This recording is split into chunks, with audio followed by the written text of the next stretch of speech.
Bonsoir, bonsoir à tous et à toutes. J'espère que vous allez bien. Soyez les bienvenus. Si vous me recevez, merci de confirmer. Monsieur Soumaïla Souri, bonsoir. Bonsoir, Madame Yasmine Savadogo. J'espère que vous Oui, allez bien. bonsoir.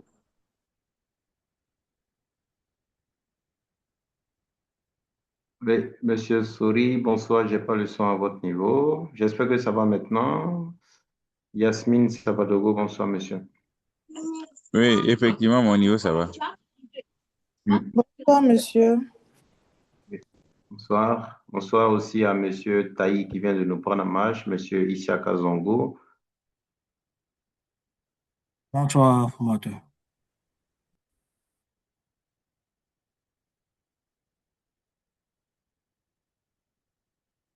Le 26. Voilà, si vous le permettez, on va patienter à 20h10 pour débuter. En attendant, s'il y a des questions ou volontaires pour des propositions de rappel, le forum est ouvert.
Alors, donc, bonsoir à tous et à toutes. Bienvenue à Monsieur Go Issouf, Monsieur Kevin Bakiono. Soyez les bienvenus. Monsieur Sori, bonne santé à vous.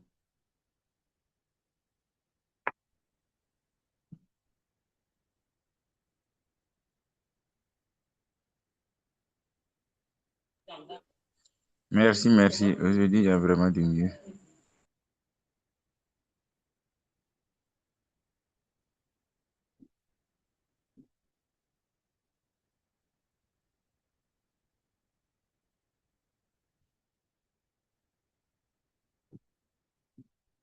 Alors, donc, un volontaire pour nous rappeler ce qu'il a retenu du module passé.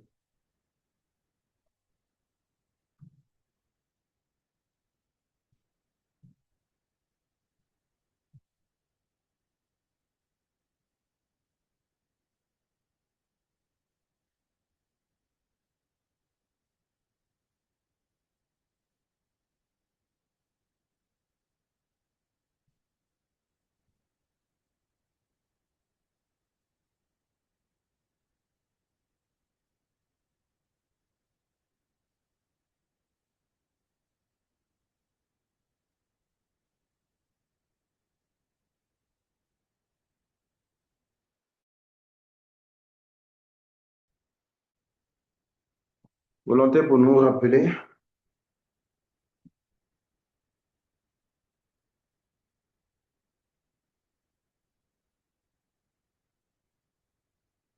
Donc, pour le module passé, on a parlé du travail confiné. Donc, quelles sont les conditions pour qu'un travail se fasse dans un lieu confiné? Quelles sont les conditions qui montrent qu'un lieu est confiné en santé et sécurité?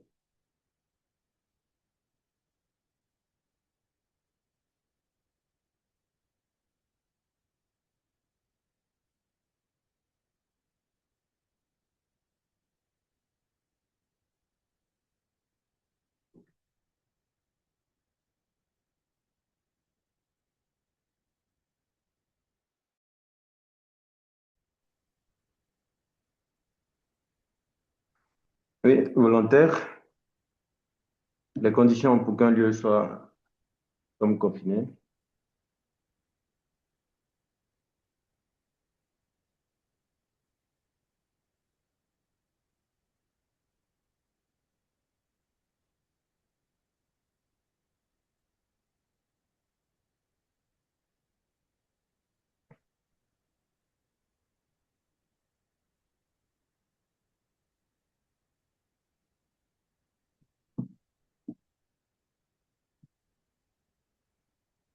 Est-ce qu'on me reçoit? Est-ce qu'on me reçoit?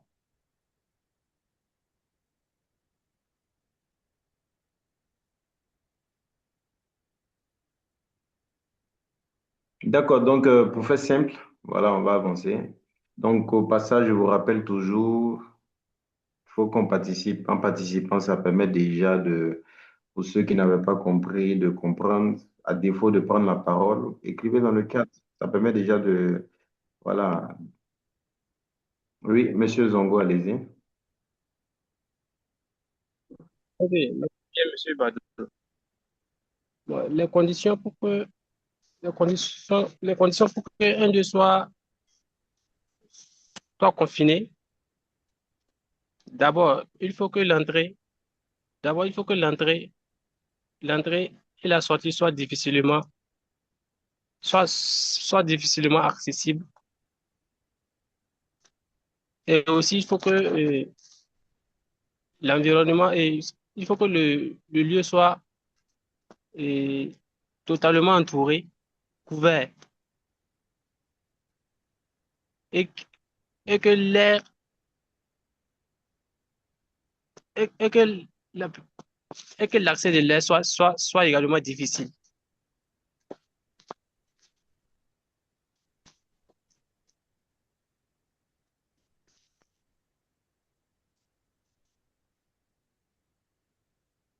Allô? Oui, monsieur, allez-y. D'accord, donc la semaine passée, on a parlé du travail en espace confiné. Donc le travail en espace confiné, pourquoi parler du travail en espace confiné? Naturellement, parce que Nous sommes toujours interpellés, nous sommes toujours dans cette quête-là de trouver un lieu de travail qui, même si le risque zéro n'existe pas, pour que notre lieu de travail quand même soit un lieu rassurant, sain, où tous nos travailleurs viennent uniquement que pour leur activité professionnelle et pas très gagner leur famille. Donc, c'est ça l'intérêt. Donc, toujours dans cette démarche-là, nous avons parlé du travail en espace confiné pour répondre à ce que Pareto dit. 20% des tâches critiques entraînent 80% donc des dommages. Donc, il faut étiqueter cette tâche-là et le travail confiné en fait partie. Donc, il faut que trois conditions soient au minimum réunies pour que un espace soit dit confiné. Le premier déjà, c'est que cet espace-là n'est pas habilité à être utilisé de façon permanente comme un poste de travail. La deuxième condition, c'est que les voies d'accès sont restreintes, c'est-à-dire soit l'entrée, la sortie, elle est restreinte. Et la troisième condition, ce lieu-là, de par sa nature, peuvent exposer ou porter atteinte à l'intégrité physique ou sur sa santé ou encore même sur l'environnement. Et pour la troisième condition, on a aussi des spécificités de par la fabrication même de l'espace. Il expose les travailleurs, soit par les conditions atmosphériques, soit aussi par d'autres dangers qui sont présents dans ce lieu-là. Donc, lorsque les deux, avec une des dernières spécificités là, existent, automatiquement, ce lieu-là est connu comme un espace confiné.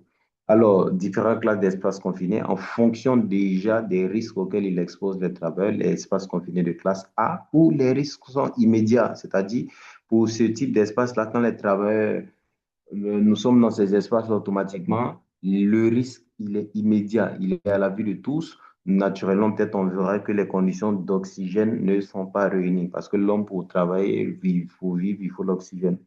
Donc, on avait vu que le seuil normal, pour parler donc d'oxygène, il fallait que donc la tenue en oxygène soit beaucoup plus entre 19 et 21%. Donc, on est en dessous donc, de ces valeurs-là, nous sommes donc en déficience.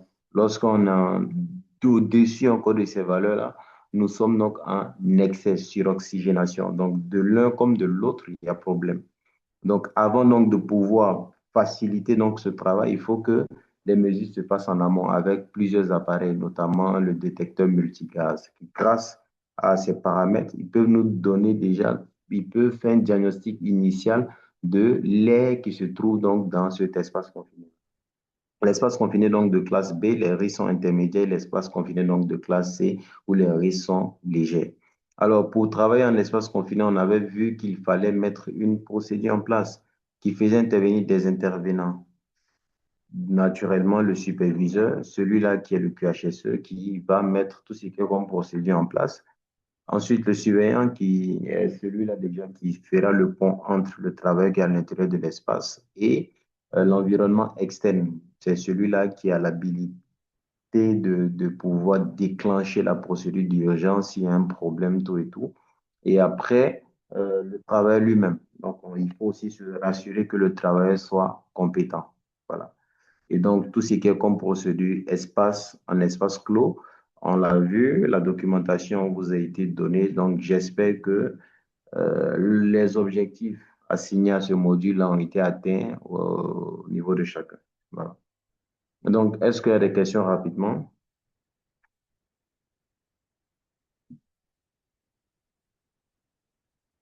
Donc, je reviens encore là-dessus. Actuellement, nous sommes dans des questions de spécificité. Voilà.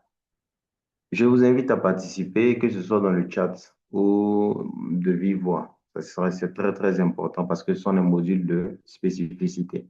Voilà. Et dernièrement, j'ai vu une remarque dans le groupe où on parlait de à quelle distance on parlait de travail en hauteur. Et certaines réponses quand même font poser beaucoup de questions. Voilà, font poser beaucoup de questions. Donc, c'est pendant les cours que vous pouvez vous exprimer. S'il y a des difficultés, il faut toujours revenir. Parce que plus on accumule certains, comment je vais dire ça, certains écarts, ces écarts-là restent. Voilà.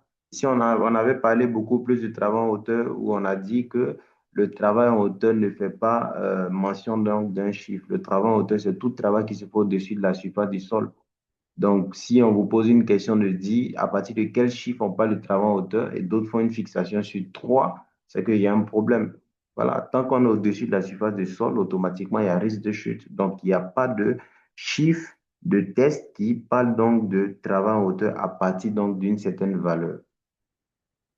Le chiffre 3 intervient uniquement parce que la réglementation oblige toute personne qui est en hauteur à partir de 3 mètres de porter le harnais. Voilà.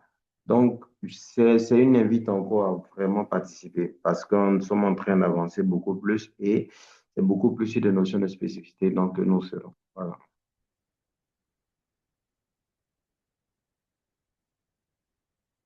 Alors, donc, aujourd'hui, on va parler, j'espère que tout le monde arrive à voir le SIMDUT 2015. Donc, deuxième, ou ne pas dire deuxième, voilà, un cours aussi qui est très, très important aussi pour nous. Alors, le SIMDUT, qu'est-ce que c'est? Le SIMDUT, c'est le système d'information sur les matières dangereuses utilisées au travail. Naturellement, encore comme toute formation, on a des objectifs forcément qui sont assignés pour cette formation-là. Donc, comme plan directement, nous allons voir, on a toujours ce que c'est le SIMDUT. Pourquoi le SIMDUT? Quels sont les principaux groupes de danger? Les 9 pictogrammes, les étiquettes, l'ensemble de tous les éléments qui contribuent donc à l'implémentation d'un programme SIMDUT, partant de son objectif et de l'évaluation donc des acquis. Alors, le SIMDUT, qu'est-ce que c'est? Le SIMDUT, c'est le système d'information sur quoi? Les matières dangereuses utilisées au travail. Système d'information sur les matières dangereuses utilisées au travail. Alors, à l'intérieur donc de cette définition, on voit ce qu'on appelle la matière dangereuse. Donc, pour vous, c'est quoi une matière dangereuse? Une matière dangereuse, qu'est-ce que c'est? Parce qu'il faut comprendre déjà ce que c'est la matière dangereuse pour venir parler, pour trouver le besoin donc de mettre en place un système d'information sur ces matières qu'on utilise au travail. Donc, c'est quoi pour vous une matière dangereuse?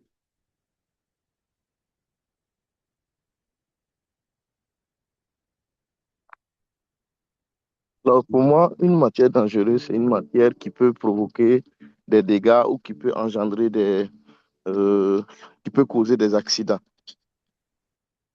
Donc, matière dangereuse, matière déjà qui peut causer des dégâts, qui peut causer un accident. Merci, monsieur uniquement. Matière dangereuse, exemple de matière dangereuse, donc, Alors, on peut parler peut-être le cyanure. le cyanure. Oui. Merci. Alors, donc, une matière dangereuse, qu'est-ce que c'est? C'est comme M. Nigima l'a dit, une matière dangereuse, c'est toute matière parce que beaucoup voient les produits chimiques matière dangereuse, mais finalement, on ne sait plus qui fait quoi, qui représente quoi, qui englobe quoi. Donc, je regarde dans le chat. Une matière dangereuse, c'est une matière qui peut nuire à la santé humaine. Merci, M. Sori. Alors, donc, une matière dangereuse, qu'est-ce que c'est? C'est toute matière qui, par leur propriété de fabrication, c'est-à-dire leur propriété physique, si vous voulez, chimique, qui ont ce potentiel-là de pouvoir nuire, c'est-à-dire soit porter atteinte à l'intégrité physique de l'homme, c'est-à-dire le blessé. Deuxièmement, jouer sur sa santé. Et troisièmement, nuire à l'environnement, c'est-à-dire avoir un impact, c'est-à-dire polluer l'environnement. Donc, toute matière qui, pendant sa fabrication, intègre des propriétés physiques ou chimiques, mais qui a ce potentiel-là de pouvoir nuire à l'homme et à son environnement, est considérée comme matière dangereuse. Maintenant, pourquoi le SIMDUT, qui est le système d'information sur les matières dangereuses utilisées au travail? La spécificité du travail, pourquoi? Parce que le HSE exerce dans le monde professionnel. Donc, qui dit monde professionnel? Nous sommes toujours dans cette quête de protection de nos travailleurs, parce que c'est l'activité professionnelle qui les réunit. Donc, toujours dans cette quête-là, nous allons dans ce lieu de travail dénicher tout ce qui est comme activité critique dont Pareto parlait. le travail confiné, le travail en hauteur, le simili, parce qu'il y a des matières dangereuses qu'on utilise au travail. Donc, on va voir quels sont les éléments qui imposent et pourquoi, ou du moins pourquoi on doit même voir c'est quoi une matière dangereuse et qu'est-ce qu'on doit mettre en place pour mieux encadrer leur utilisation. Donc, le SIMDUT tout court, c'est quoi? Le SIMDUT, déjà, c'est un système canadien qui provient de la réglementation canadienne dans le temps, donc la réglementation canadienne qui a pensé aux travailleurs, mais comment on peut protéger? C'est toujours parti d'un constat.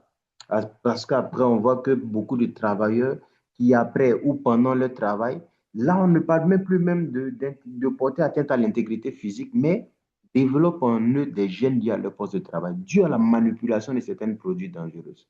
Donc, ils essaient, la loi toujours étant garant de sa population, met en place ce qu'on appelle un programme SIMDUT, qui est le système d'information sur les matières dangereuses utilisées au travail. Donc, il appartenait donc à un programme canadien. Ce système-là qui vise à faire quoi? À classifier les agents chimiques et biologiques, raison pour laquelle on parle de matières dangereuses, de par sa conception même, qui intègre tout ce que comme propriétés physiques, chimiques, biologiques, physiologiques, je ne sais pas. Et enfin, communiquer les dangers acquis aux travailleurs. Tout simplement parce que quand quelqu'un est mieux averti de quelque chose, il saura bien se comporter par rapport à cette chose. Nous tous qui sommes ici présents, si on nous dit tel quartier, dans tel endroit, à telle heure, si vous passez, voici ce qui peut vous arriver. Chacun prend cette disposition parce qu'on est averti donc du danger, on est averti donc du risque. Et en même temps, ça obéit à quoi? À ce que la loi dit. Porter l'information aux travailleurs. Ensuite, vous allez les former, les sensibiliser, les doter des EPI pour les protéger contre l'information que vous venez de leur donner. Donc, voici un peu l'objectif du SIMDUT canadien. Mais plus tard, on finit par comprendre que, attention, le Canada a sa réglementation, la Chine a sa réglementation. Pourtant, chaque pays du monde aujourd'hui collabore. Au Burkina, on utilise des produits venant de la Chine, on utilise des produits venant de la Côte d'Ivoire, et on finit par voir que mais le Canada a sa réglementation. Un produit que le Canada peut classer dangereux, lorsqu'il arrive en Chine, la Chine peut le considérer comme non moins dangereux. Ou encore, un produit va quitter en Chine, il arrive aux États-Unis, il arrive en Côte d'Ivoire, ils vont le considérer comme moins dangereux. Tout simplement parce qu'eux aussi, ils ont leur laboratoire. Donc, tout produit qui rentre d'un pays, il y a un laboratoire qui permet de voir directement les paramètres physico-chimiques. Est-ce que ça, son utilisation expose sa population? Et donc, ça fait qu'on a cette divergence-là en termes de réglementation. Parce que tout homme réagit toujours en fonction de l'information qu'il reçoit. Donc, le SIMDUT tout court évolue pour devenir le SIMDUT 2015, qui a été mis à jour en intégrant certains éléments de ce qu'on appelle quoi? Le système général harmonisé. Donc, lui vient directement renforcer, rendre un système universel pour ne plus que ça soit une fixation uniquement sur la loi canadienne, mais que ça soit un système qui est général, harmonisé partout dans le monde entier. Aucun produit qui quitte au Gabon, au Sénégal, au Burkina, en France, dans n'importe quel type de pays où il arrive, il est considéré donc comme dangereux. Et on met en place un système, depuis même celui qui le fabrique jusqu'à l'utilisateur. Donc, voici un peu l'objectif du programme SIMDUT et l'évolution de ce programme SIMDUT. Donc, on voit que du SIMDUT, réglementation canadienne, on poursuit en intégrant certains éléments qu'on appelle certains éléments du système général harmonisé, qui est le SGH. Il va venir intégrer ce qu'on appelle quoi? L'étiquetage donc des produits chimiques. Donc, le système vient utiliser quoi? Pour classifier les produits chimiques et communiquer. Donc, on tient toujours de ce que la loi dit. Donner l'information, ensuite, il faut mettre des actions pour les protéger contre ces éléments. Donc, du système général harmonisé, on vient puiser certains éléments qui étaient bien dans le système général harmonisé pour former ce qu'on appelle quoi? Le SIMDUT 2015. Donc, les éléments très, très importants qu'on a retirés du système général harmonisé pour compléter au SIMDUT canadien, pour former le SIMDUT 2015, sont la classe des dangers, pour que ça soit uniforme à l'échelle mondiale. Un produit, quelle qu'en soit son origine, quelle qu'en soit la route qu'il va prendre, s'il est considéré comme dangereux en Côte d'Ivoire, partout où il va passer, sera considéré comme dangereux. on vient encore imposer ce qu'on appelle l'étiquette du fournisseur, c'est-à-dire celui-même qui fabrique le produit doit joindre un document qu'on appelle son étiquette. Il doit aussi joindre ce qu'on appelle la fiche de données de sécurité pour que tous ces éléments soient uniformes ou ça à l'échelle mondiale. Donc, dorénavant, en tant que QHSE, partout où vous allez voir FDS, s'il vous plaît, ce n'est pas force de défense et de sécurité. C'est plutôt fiche de données et de sécurité. C'est vrai que la sécurité se rejoint quelque part. Donc, voici un peu le parcours historique donc, du SIMDUT 2015. Donc, le SGH, qui est le système général harmonisé, ne remplace pas le SIMDUT, non. Il a été fusionné au SIMDUT pour former ce qu'on appelle le SIMDUT 2015. Alors, je rappelle toujours que s'il y a des questions, n'hésitez pas, ouvrez votre micro, nouveau message dans le chat. Bonsoir à tous, j'étais en déplacement, je viens d'arriver. Bonne arrivée à M. Yinou. Passage à M. Camara, M. Bonsoir, Traoré. monsieur Bado. Bonne arrivée à tous et à toutes. Merci bien. Le Burkina a-t-il son propre SGH? Non, on vient de le voir, c'est un système harmonisé au niveau mondial. Donc, ça part même depuis la conception du produit jusqu'à son renvoi donc, à la clientèle. Donc, le Burkina n'a pas son propre SGH, qui est le système général harmonisé. Alors, donc, le SIMDUT 2015 vient intégrer les éléments suivants du système général harmonisé.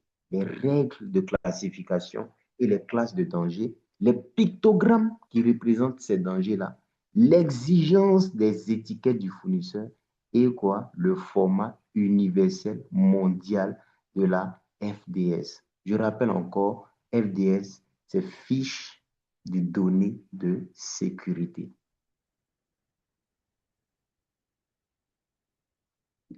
Alors maintenant, quand on connaît l'historique, le chemin qu'a pris le SIMDUT, ce que c'est le SIMDUT, partons du SIMDUT du Canadien au SIMDUT 2015, en intégrant le SGH, quels sont les principaux éléments du SIMDUT? On a trois principaux éléments qui composent le SIMDUT. Et on a l'étiquette. On va voir c'est quoi l'étiquette. On a aussi quoi? La fiche de données de sécurité. Et enfin, qu'est-ce qu'on a? On a l'éducation, instruction, formation donc, des employés. Donc, le SIMDUT, en gros, vient mettre en place une chaîne d'information, de recherche, ensuite maintenant de formation, d'éducation à travers des éléments de base. Donc, quand on parle de SIMDUT, c'est trois éléments: étiquette, fiche de données de sécurité et ensuite éducation, instruction et formation donc, aux employés. Donc, qu'est-ce qu'un programme SIMDUT? Tout ça, c'est des choses qu'on pourra voir. Mais quel est son objectif? On a parlé de matière dangereuse. Donc, qui dit matière dangereuse? C'est tout matériel partant de ses propriétés ont cette capacité-là de pouvoir nuire à la santé, porter atteinte à l'intégrité physique et enfin, soit avoir un impact sur l'environnement. Donc, comment gérer la manipulation de ces matières dangereuses-là? C'est à ce principe-là que le SIMDUT répond. Donc, un programme de SIMDUT, ou du moins implémenter un programme de SIMDUT efficace, permet de réduire les risques d'incidents et de blessures liés à quoi, bien sûr? La manipulation des produits. 2, ça permet de s'assurer que les produits dangereux sont bien étiquetés. Garantir une bonne communication des dangers, au moyen de quoi toujours? La fiche de données de sécurité. Assurer que les travailleurs ont les bons renseignements pour se protéger et enfin, limiter les risques d'exposition des autres travailleurs aux produits chimiques. Donc, voici un peu à quoi répond le programme donc SIMDUT. Et comment se fait la chaîne de transmission? On va aller pas à pas. Déjà, pour avoir un produit chimique, il faut l'acheter. Celui qui fabrique le produit chimique s'appelle qui? Le fournisseur. Donc, la chaîne de transmission commence par le fournisseur. On a vu que le programme SIMDUT est constitué de 3 principaux éléments. L'étiquette, la fiche de données de sécurité et enfin l'éducation qu'on va donner à nos travailleurs partant des informations qu'on va tirer donc de l'étiquette de la FDS. Et donc, la chaîne de transmission nous impose par quel canal. Et ça va commencer par qui? Le fournisseur. Donc, on a vu que le SIMDUT vient quoi? Rendre le système uniforme à l'échelle mondiale et non à l'échelle d'un seul pays. Il vient rendre le système uniforme dans chaque pays. Donc, il va demander à chaque fournisseur, bien vrai qu'il ait l'agrément de fabrication des produits chimiques, mais quand vous fabriquez vos produits chimiques, avant de les mettre sur le marché, vous devrez fournir 2 documents. Et c'est lesquels? Vous devrez fournir obligatoirement l'étiquette qui accompagne le produit et la fiche de données de sécurité qui accompagne le produit. Et que lorsque vous allez redonner le produit chimique accompagné de ces 2 documents à celui qui achète, il peut être l'employeur. Donc, comme l'employeur a ce devoir-là de pouvoir protéger ses travailleurs, sinon, qu'est-ce qu'on va mettre dans l'employeur? Ça peut être le HSE, ça peut être le médecin de la santé. Lui, maintenant, il va faire un travail de base. C'est ce qu'on appelle implémenter un programme SIMDUT. Lui, il sait que le SIMDUT commence par l'étiquette, la fiche de données et ensuite l'information. Donc, qu'est-ce qu'il doit faire? Il va déchiqueter les informations de l'étiquette, déchiqueter les informations de la fiche de données de sécurité, tirer toutes les informations spécifiques liées à l'utilisation du produit chimique, de la matière dangereuse en question, et ensuite, il va lui donner la formation, l'éducation, l'instruction à ses travailleurs. Et eux, en retour, vont obéir à ce que la loi dit. Si votre patron met tout à votre disposition, vous aussi, vous avez le devoir de bien utiliser l'information, tout ce qui sera mis à votre disposition pour vous protéger contre les risques liés à l'information qu'ils vous ont donnée. Donc, ça quitte chez le fournisseur. Le HSE, par l'employeur, bien sûr, que le représentant de l'employeur, fait un travail de base. Et ensuite, il va donner l'information, la bonne nouvelle au travailleur. Tel produit, voici comment vous devrez pouvoir reconnaître les matières dangereuses. On a dit que quelqu'un qui n'a pas l'information, son comportement ne sera pas comme quelqu'un aussi qui a l'information. Donc, il viendra leur dire, voici ce qu'on appelle une matière dangereuse. Voici comment vous devrez les reconnaître. Et voici comment vous devrez protéger pendant la manipulation liée à ces produits dangereux. Et une fois que les travailleurs sont bien informés, naturellement, ils sauront mieux se protéger pendant l'utilisation de ces matières. Alors, on a dit, vu que le programme SIMDUT intègre des éléments du système général harmonisé, c'est-à-dire l'uniformité de quoi? Des classes de danger.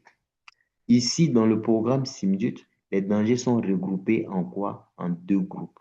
On a les dangers physiques qui vont porter atteinte à l'intégrité physique de l'homme, qui vont créer des lésions. Et on a les dangers pour la santé qui vont jouer beaucoup plus sur quoi? Sur ce qu'on appelle les maladies professionnelles. Sachant que nous, HSE, on protège nos travailleurs contre quoi? Tout ce qui est comme accident et maladies professionnelles.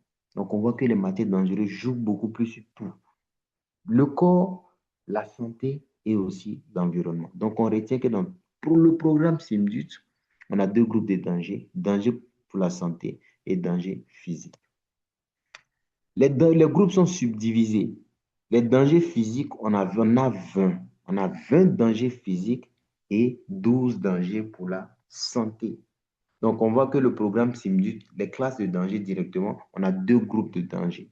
Les dangers physiques et les dangers pour la santé. Maintenant, ils sont subdivisés en classes. Donc, 20 dangers physiques et 12 dangers pour la santé. Et maintenant, quelles sont donc ces catégories-là par rapport aux classes?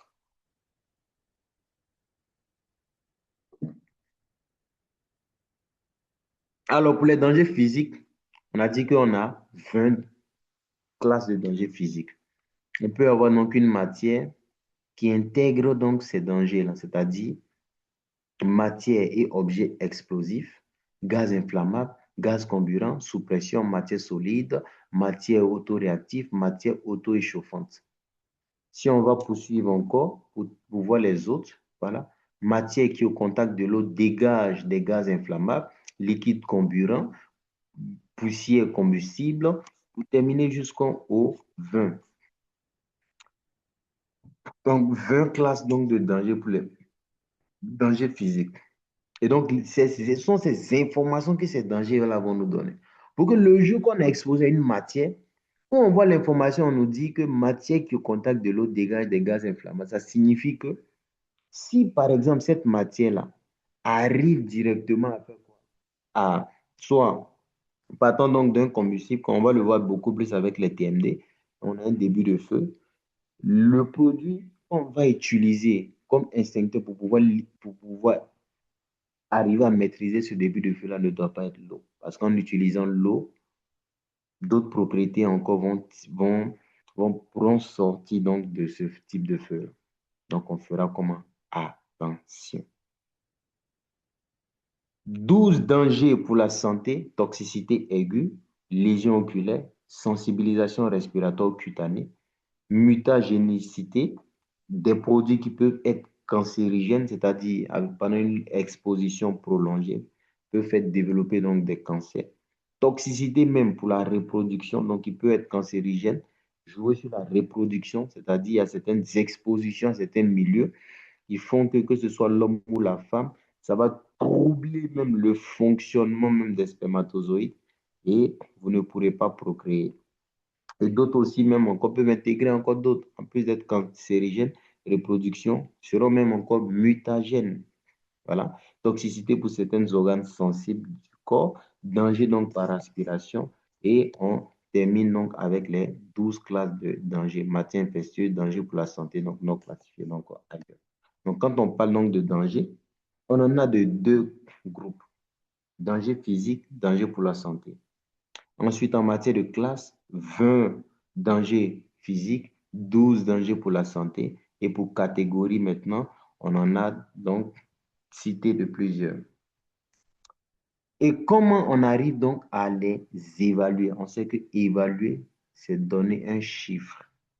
Donc, les dangers donc, sont subdivisés en plusieurs catégories, comme on l'avait vu. Et les catégories sont étiquetées en fonction donc, de leur chiffre et de leur interprétation. Donc, tout danger de catégorie 1, naturellement, sera considéré comme le danger le plus élevé. Et les classes de danger peuvent se subdiviser en une ou plusieurs types de dangers.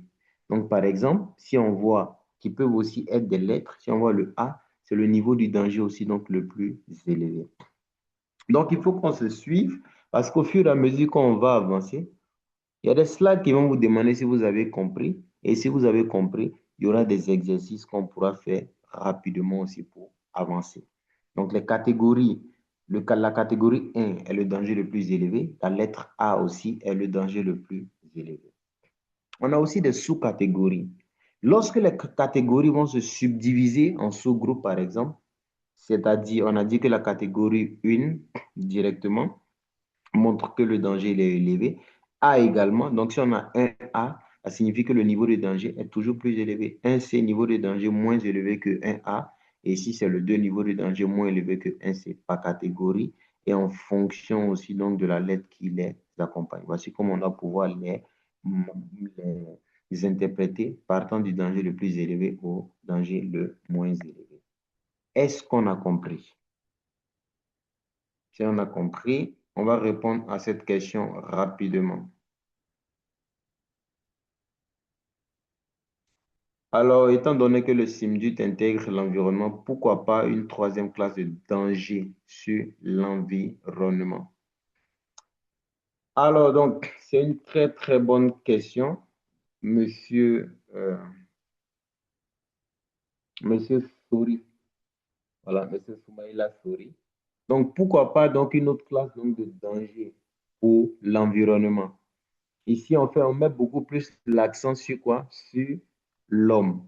Parce que on va revenir encore là-dessus. Les dangers pour l'environnement sont classifiés dans le système général harmonisé, mais ne sont pas obligatoires dans le cadre donc, du SIMDUT.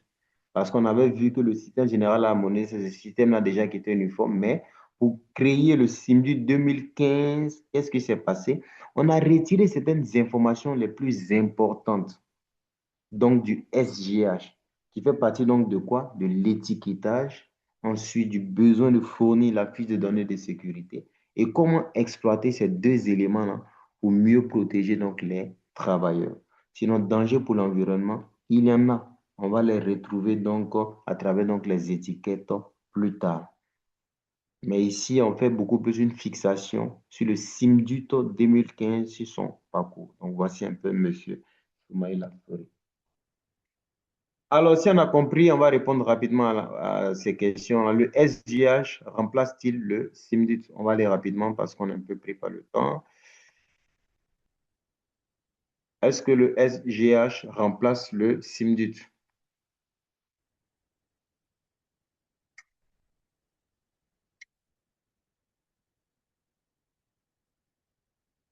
Oui, Monsieur Camara. Non, Monsieur Bakiono. Oui, Monsieur Camara, allez-y. Quels sont les trois principaux éléments du SIMDUT en attendant? Les trois principaux éléments du SIMDUT. Bon, selon moi, le SGH ne remplace pas le SIMZIT parce que c'est un système qui a été créé pour renforcer le système SIMZIT. Ok, d'accord. Oui, Merci, Monsieur Camara. ça a permis d'internationaliser ou bien de généraliser le système SIMZIT sur le plan international, Sur le plan afin de international, créer un accord, voilà, international sur les différentes décisions prises par le SIMZIT. par le SIMDUT. Merci, Monsieur Camara. Yasmine Savadogo, les trois principaux éléments du SIMDUT. Oui, on a les étiquettes. Les étiquettes, Oui, oui. La fiche de données de sécurité la fiche de données de sécurité et la formation des travailleurs. et la formation, l'instruction, la formation, la sensibilisation donc, des travailleurs. Qu'est-ce qu'un Oui. programme du SIMDUT efficace garantit?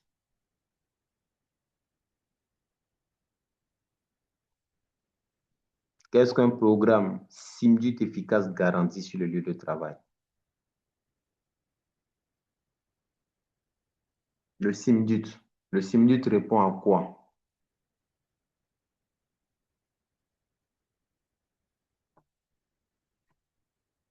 Oui, Alors, le SIMDIT répond à la protection des ouvriers et des travailleurs contre l'utilisation de ces produits chimiques-là, ou de ces produits en quelque sorte. voilà. Donc, l'objectif global, naturellement, ce sera de protéger les travailleurs. Combien de classes de danger physique existent-ils? Oui, Monsieur Bakou. Oui, bonsoir. Il y en a 20. On a 20 classes de danger physique et combien de classes de danger pour la santé? 12. 12 classes. Merci. Quel est le niveau de danger le plus élevé? Catégorie 1 ou catégorie 4?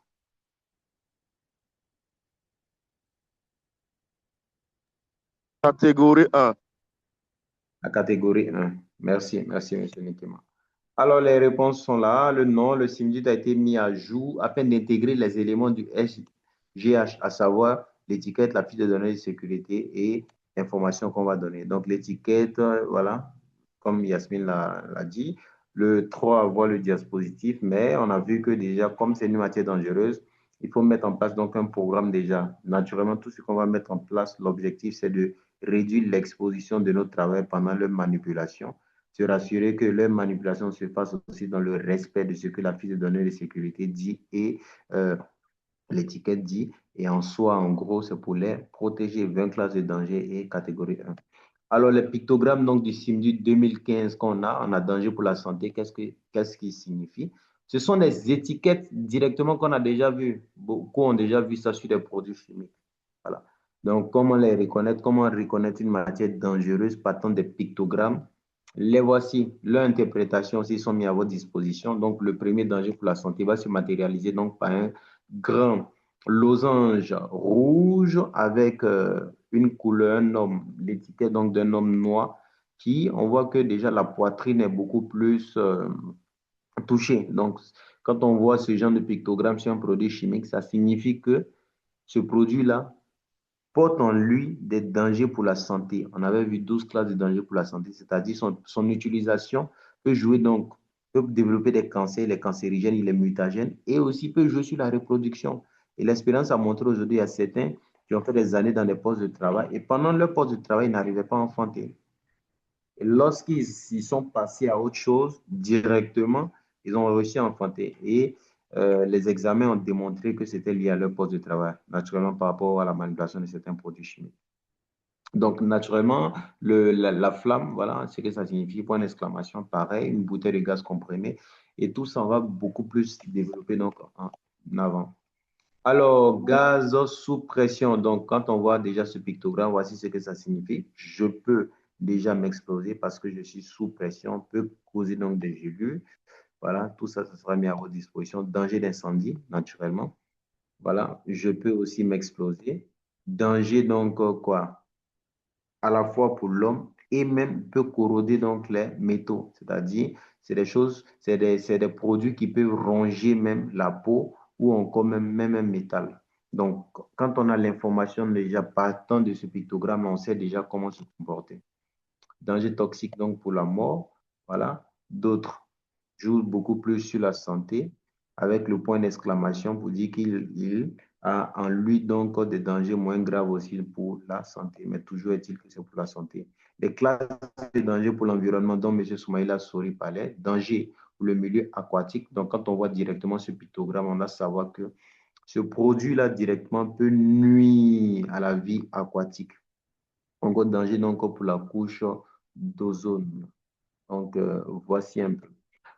Alors, partant donc de l'étiquette, nous sommes en train d'entrer dans le vif du sujet. Il y a deux mentions qu'on doit pouvoir retenir.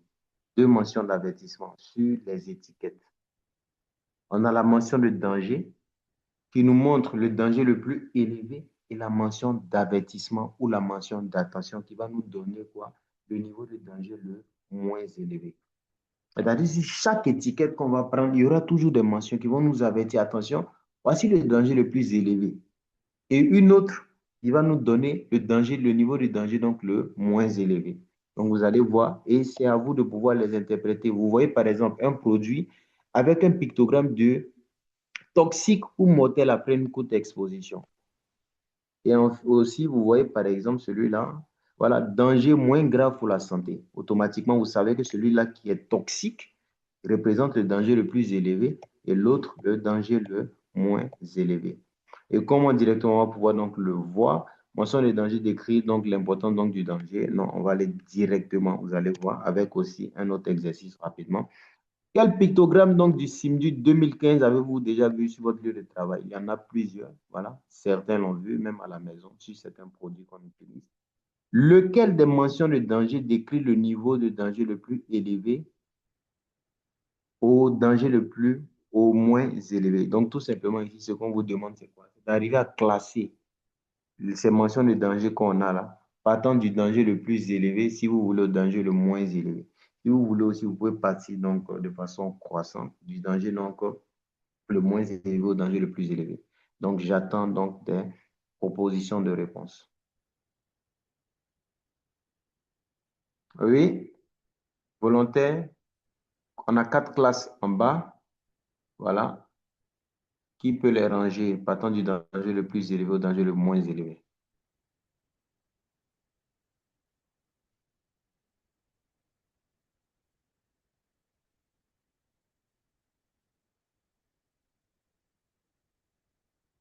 Oui, volontaire.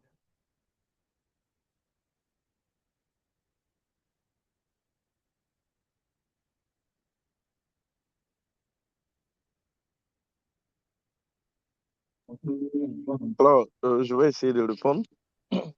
Oui, allez-y. Alors, donc, pour la première question, quel programme du SIMDUT 2015 avez-vous déjà vu? Pictogramme, du moins. Et là où il y a le crâne en rouge, où Oui. ce qui signifie que c'est un danger.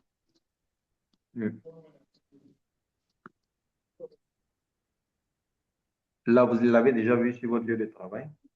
Oui, oui. Ok, d'accord. Ensuite, la classification.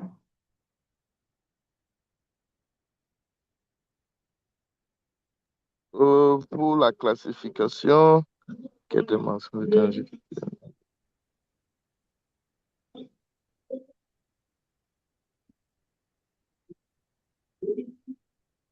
Oui, volontaire.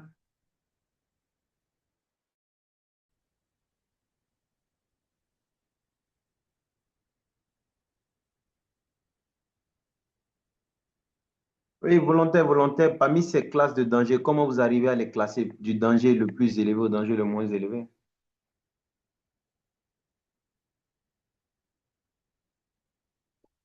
Oui, monsieur Yenou, allez-y.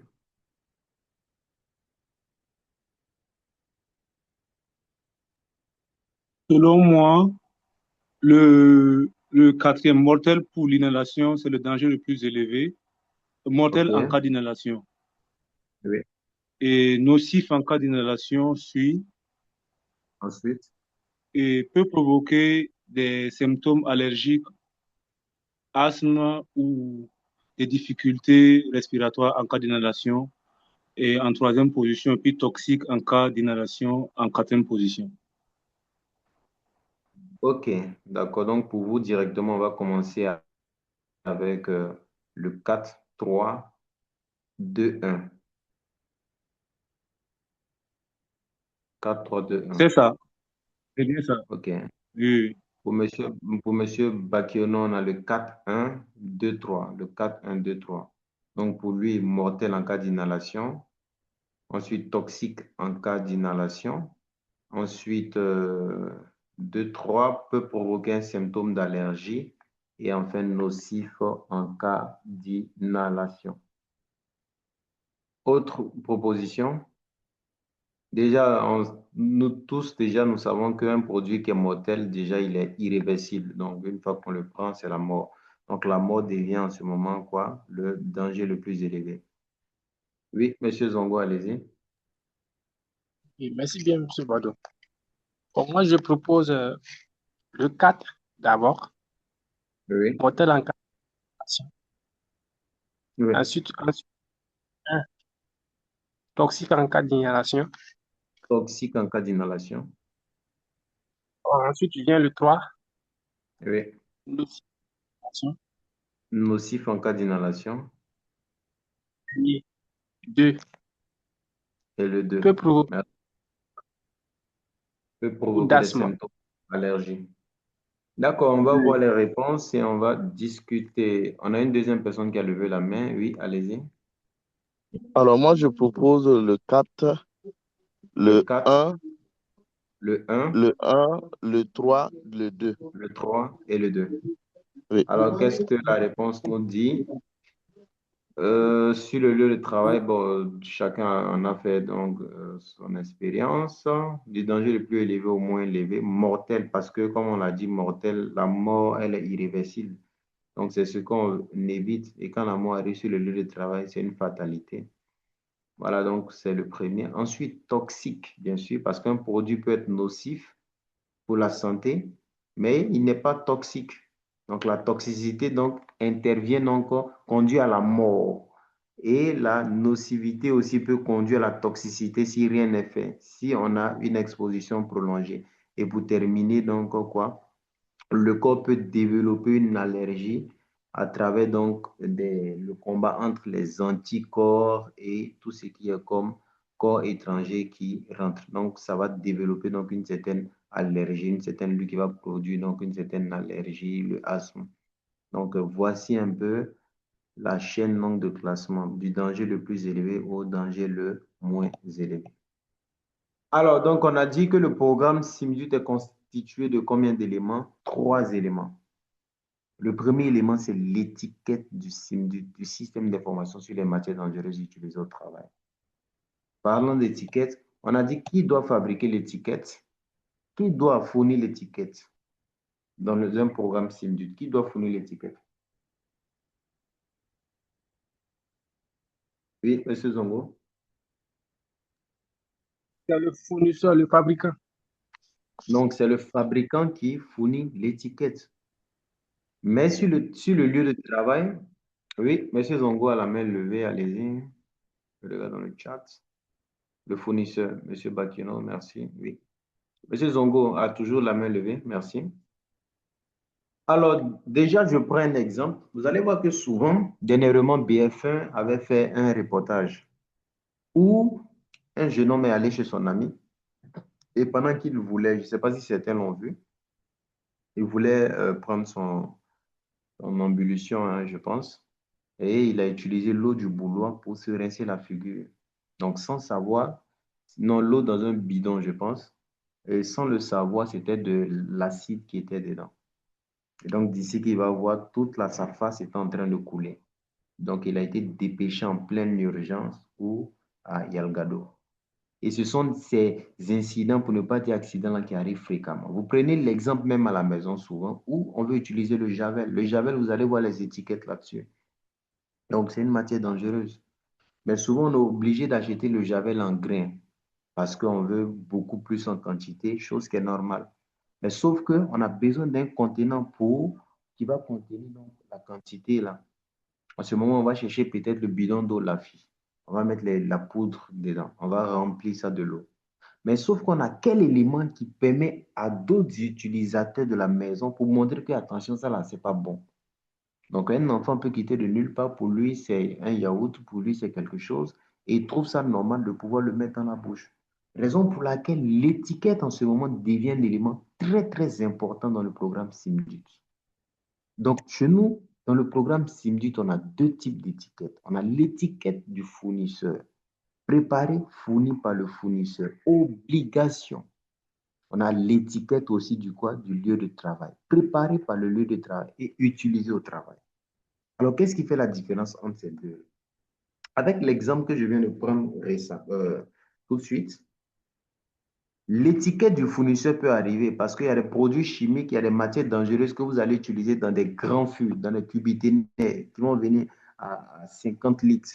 Mais sauf que vous voulez les transvaser, les dupliquer dans des petits contenants. Mais sauf que l'étiquette, c'est un produit chimique que vous avez payé avec lui. Donc, il vous donne un seul étiquette. C'est en ce moment-là que l'étiquette du lieu de travail a tout son sens. Donc, quand vous allez le transvaser, vous allez le faire quoi? Vous allez fabriquer vous-même vos propres étiquettes pour coller là-dessus. Pour que toute personne qui vienne l'utiliser dans un autre contenant sache que, attention, à travers votre étiquette là, ça là, c'est un produit dangereux. Et c'est de même aussi à la maison. Si nous-mêmes, on arrive à fabriquer notre produit chimique, notre produit, notre étiquette plutôt, et qu'on arrive à coller sur le bidon, même l'enfant qui arrive, il sait que, attention, c'est écrit dessus, soit attention. On va voir quels sont les éléments qu'il faut déjà sur l'étiquette du fournisseur et quels sont les éléments donc qu'il faut sur l'étiquette du lieu de travail. Donc, l'étiquette du fournisseur vient avec le produit. Mais il peut arriver aussi que pendant le transport, l'utilisation, l'étiquette même disparaisse parce qu'il est apposé au produit. En ce moment, l'étiquette du travail donc a tout son sens. C'est nous qui avons l'obligation de le concevoir pour le remplacer ou sinon pour le dupliquer donc en remplacement à l'étiquette donc du fournisseur. Est-ce que c'est bien compris? Alors, donc, sur l'étiquette du fournisseur, voici les éléments obligatoires qu'on doit pouvoir trouver sur l'étiquette du fournisseur. On a quoi? L'identificateur du produit. C'est quel type de produit? Est-ce que c'est le cyanure? Est-ce que c'est le mercure? Est-ce que donc c'est le sodium? Est-ce que on a toujours cet identificateur-là du produit-là. Et quand on regarde le curseur, on a là l'identificateur donc du produit. Ensuite, on a des pictogrammes. On a vu plusieurs types de pictogrammes qui donnent des mentions de danger. Les voici ici. Donc, on avait vu que sur l'étiquette, on a toujours deux mentions. La mention de danger le plus élevé et la mention de danger le moins élevé. Donc, de ces deux mentions qu'on voit ici à travers les étiquettes, quel est le danger le plus élevé d'après vous et quel est le danger le moins élevé?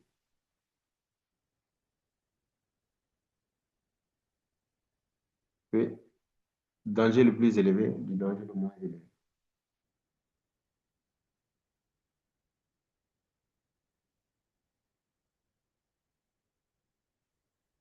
Oui, proposition, il faut qu'on avance rapidement. On a beaucoup de choses à voir aujourd'hui.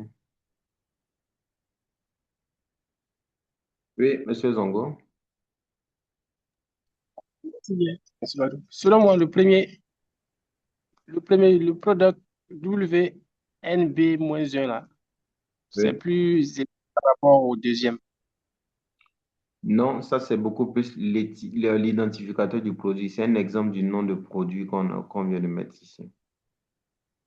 Mais ici, on vous dit entre les deux pictogrammes, lequel des pictogrammes représente donc le danger le plus élevé, de l'autre qui sera le danger le moins élevé. Donc, Ok, monsieur, le pictogramme. oui, Tête de moi, oui, à tête, ça c'est plus élevé par rapport à l'autre là. Oui, il y a le point d'exclamation là.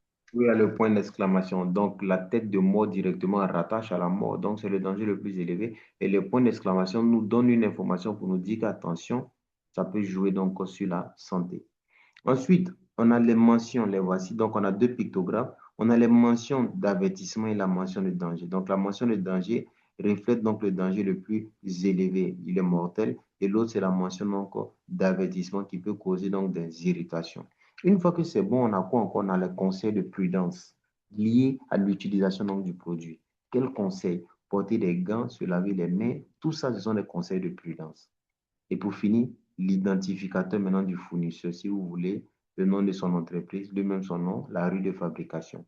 Donc, quand on parle de l'étiquette du fournisseur, voici les éléments obligatoires qui doivent pouvoir ressortir donc sur l'étiquette du fournisseur. L'identificateur du produit, le pictogramme, la mention d'avertissement, la mention de danger, les conseils de prudence et l'identificateur donc du fournisseur. Et pour terminer, l'étiquette est fournie donc dans la langue de celui qui le reçoit. Mais on parle de la langue nationale. Donc, il doit être toujours bilingue. On sait que généralement, partout dans le monde, si ce n'est pas le français, c'est l'anglais. Voilà, donc il est toujours bilingue. Donc, on tient compte de la langue nationale. Tout ce qui est comme pays africain colonisé par la France, c'est le français d'office. Donc, ça sera français-anglais. Si c'est un produit en Espagne, qu'on doit, par exemple, envoyer en Espagne, ça sera forcément l'espagnol et puis l'anglais. Donc, c'est toujours bilingue. Voilà, on prend toujours la première langue nationale et l'autre alternative. Donc, voici les éléments. Vous voyez que déjà, sur l'étiquette qui est apposée sur le produit, le travail directement a quelques informations relatives à son utilisation. Donc, on va regarder rapidement. L'étiquette donc du fournisseur encore, toujours, voilà, le voici. L'étiquette, le A, l'identificateur du produit, sa position, le B, le pictogramme, le C, la mention encore d'avertissement, le D, la mention de danger, ensuite le E, conseil de prudence, et le F, identificateur donc du fournisseur. À côté de l'étiquette, on a encore aussi l'étiquette du lieu de travail.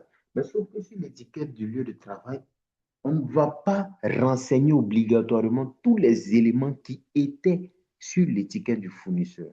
Donc, si l'étiquette du lieu de travail que nous-mêmes on sera amené à faire, la seule chose qu'on veut pouvoir voir, c'est le nom du produit, c'est-à-dire le javel, chlorure de sodium, les conseils de prudence pendant son utilisation, et en C, le renvoi à la fiche de données de sécurité pour dire, pour plus amples informations liées à l'utilisation de ce produit chez l'État, veuillez s'il vous plaît consulter quoi, la fiche de données.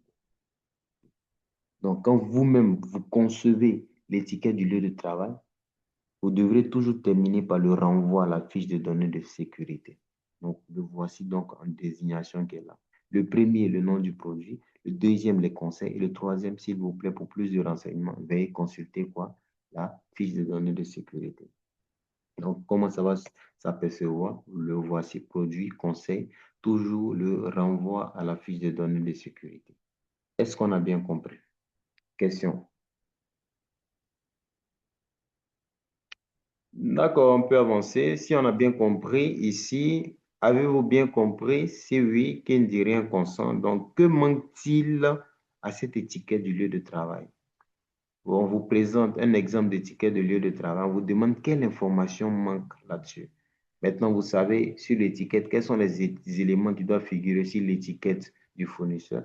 Quels sont les éléments qui doivent figurer sur l'étiquette du lieu de travail. Donc, on vous donne l'étiquette du lieu de travail. On vous demande quels sont les éléments ou du moins quel est l'élément qui manque. Oui, réponse rapidement pour qu'on avance. On a beaucoup de choses à voir aujourd'hui et on est en rupture de courant, donc la bactérie peut lâcher à tout moment. Alors, ici, on voit que l'information est uniquement en français. Or, pourtant, on dit qu'il doit avoir deux langues, deux types de langues. Là, c'était beaucoup plus sur l'étiquette du fournisseur. Mais sur OK. l'étiquette du lieu de travail, ici, c'est beaucoup plus sur l'étiquette du lieu de travail.